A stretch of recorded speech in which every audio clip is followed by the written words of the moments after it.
My name is Manisha, and I welcome you to tonight's event.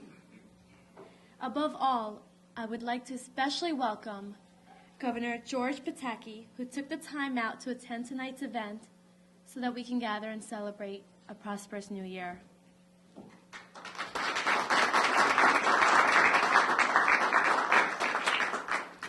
Ladies and gentlemen, the man behind the organization of tonight's event is a very well-respected businessman in his community. He is the president of Indo-American Promotions. This man has also been actively involved politically and has arranged several meetings for the Indian community to meet Governor George Pataki and other members of his administration for the last 11 years. In September of 2003, he has also coordinated a meeting between the Prime Minister of India and Governor Pataki where bilateral trade were discussed. He's also arranged meetings between Governor Pataki and other top political leaders in India. This individual has also received the Governor's Award of Excellence for his significant contribution to social, economical, and cultural development of the state of New York. And recently, he has joined aboard the governor's team. His commitment and loyalty towards these tasks has brought him closer to the administration. Therefore, ladies and gentlemen, without further ado, I request you to give a warm round of applause to Mr. Andy Shenoy. Mr. Shenoy, I request you to say a few words. Thanks, Manisha, for that lovely introduction. Good evening, ladies and gentlemen. I am proud to join all of you this evening, honoring Governor George Pataki, celebrating New Year, organized by Indo-American Promotion. Let me take this opportunity to express my sincere thanks to Governor Pataki for having confidence in me, including me in the part of his administration. Ladies and gentlemen, Governor Pataki needs no introduction. He is a well-known figure all over India, after having previous meetings with Prime Minister of India and all political leaders. Governor Pataki's record goes up in the history of New York State for his leadership, foresight, vision, and his significant contribution to the state and the country. I would request Governor Pataki to plan his trip to India at his earliest convenience. India is the largest democratic country in the world, and according to Goldman Sachs report, India will be super economic power by 2015.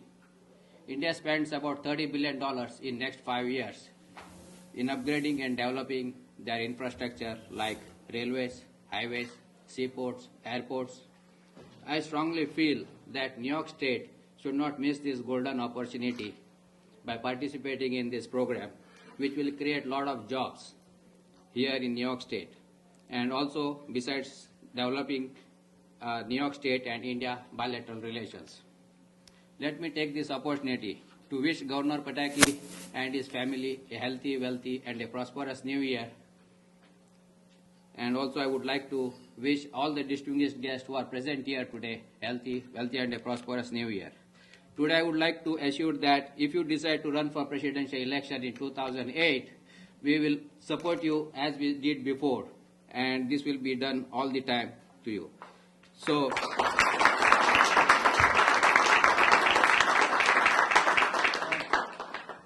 I would request Governor Pataki to say a few words. Ladies and gentlemen, please give a big hand to Governor Pataki.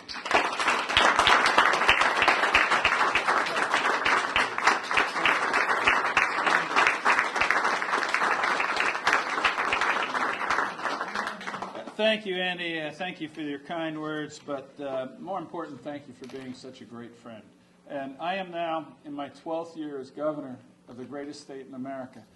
And what I've felt from the beginning is the most important part for me has not been just what I'm able to talk about, we did this, we did that, we did the other thing.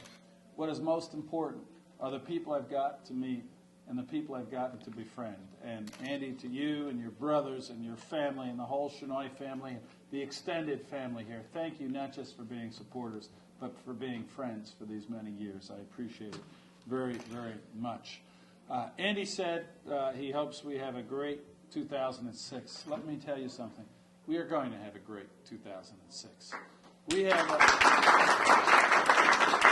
We have been through some very, very difficult times. Everyone knows that we didn't just suffer an enormous human loss on September 11th, we suffered an enormous economic and financial loss. And now today, at the beginning of 2006, for the first time, literally since September 11th of 2001, I can say that we are out of the economic woods. New York State is doing well. Our jobs are up. Our revenues are up. We're finishing this current year with a $2 billion surplus, and we're going to have a great year together in 2006. When I think of 2006 and think of the future, I can't help but think of what Andy touched on, and that is India. The future is no longer going to be New York competing with North Carolina or New York competing with Texas. We are seeing new countries emerging as global economic superpowers. China, Brazil to a lesser extent, and of course, as Andy indicated, India. India's economy is growing. It is, as you said, they're going to be investing tens of billions of dollars. And there are those in America who feel that, well, we can't compete. We have to build a wall around our country.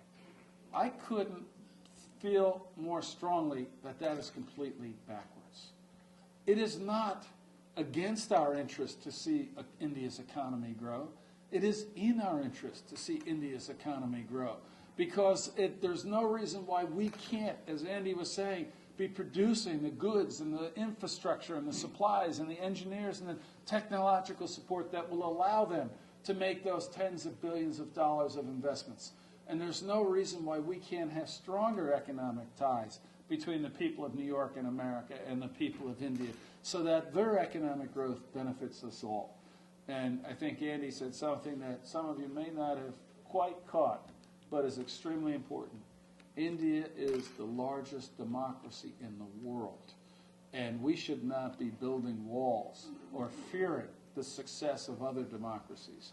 We should be opening doors and encouraging the success and the growth of other democracies like India.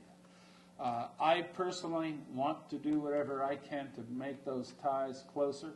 We, of course, here in New York and have an amazingly strong, entrepreneurial, family-oriented Indian-American community here in New York. And I am proud of the ties that we've been able to make, and in particular, what Andy has been able to do to help introduce me to leaders of the Indian-American community here in New York, to help to organize the meeting with the Prime Minister when the Prime Minister was here, which was an excellent, excellent meeting. And now what he will be doing in an official capacity, first as the special advisor to the governor for South Asian affairs, which is extremely important, and Andy, we are delighted to have you doing that. And second, right across the street from Ground Zero is an amazing entity that was created when the World Trade Center towers were built from landfill. Dozens of acres of land, and it's called Battery Park City. When the towers came down on September 11th, Battery Park City was devastated. Thousands, tens of thousands of feet of office space abolished, eliminated, damaged. Every single tenant had to leave for weeks at a time. After those attacks, the vacancy rate at Battery Park City was enormously high. Well, it's important not just that we rebuild Ground Zero itself and have the Freedom Tower and have the memorial, and they are on time and moving forward. It's important that all of Lower Manhattan thrive together, and in particular Battery Park City right across the street. Well, I'm very pleased that Andy Shenoy is now a member of the board of the Battery Park City Authority, helping us to make that happen. So I look at 06 with enormous optimism. We are going to continue to see this city and this state grow and thrive. We are going to see Lower Manhattan come back and continue to be the financial capital of the world. We are going to see the Freedom Tower begin to rise and the memorial take shape, so we never forget the heroes in the story of 2011. And by the way, we're going to do everything from cutting taxes and making our economy stronger, to passing tougher laws and making our streets safer, to making our schools better. And Andy's son got me this evening and said, "Governor, it's so good to see you again. how come we have to take so many tests? Let me tell you why you have to take so many tests. Because we want to make sure that every kid in every school in this city and state is not just going to school, but learning in school, so that not just India and China, but New York and America can produce the engineers, the scientists, the technicians, the mathematicians, to allow us to compete in the new global world. So I can't tell you how excited I am about this year. People say, well, you've been governor, you're now into your 12th year, aren't you a little bit tired? I have never been as energized in my life. I'm not running again for governor. I might be running for something after that. But I am going to, this year, try to make New York, again, a little bit better and the best it can be. You know, I was talking with some of my senior staff this afternoon, and how much this city and this state has changed. It is night and day from where it was 11 years ago. And I'm proud of the fact that no state has done more to cut taxes. No state has done more to lower crime. No state has done more to improve our environment. No state has done more to reclaim open space and reclaim our waterfronts across this state. No state has done more to invest in our schools and in particular our higher education. I could look back and say we've made a lot of good things happen together over the 11 years, but I'm looking forward. We've got this year to go. Let's make our schools better. Let's make our economy better, our streets safer, our air cleaner. And let's make New York the place in the 21st century where when we have that global competition and where when I go to India, I see it not just a democracy, but a democracy with a thriving economy. We don't see it as a threat. We don't see it as a challenge. We see it as helping New York to get stronger and better throughout the 21st century as well. Andy, to you and your family, thank you for your friendship. A lot of people had no idea who I was back when you said, I believe you can lead this state.